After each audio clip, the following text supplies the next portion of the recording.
أعوذ بالله من الشيطان الرجيم. بسم الله الرحمن الرحيم. يا أيها الذين آمنوا كتب عليكم الصيام كما كتب على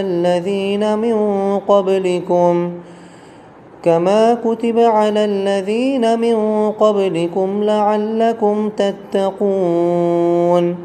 أياما معدودات، فمن كان منكم مريضا أو على سفر فعدة من أيام أخر، وعلى الذين يطيقونه فدية طعام مسكين، فمن تطوع خيرا فهو خير له، وأن تصوموا خير لكم إن كنتم تعلمون.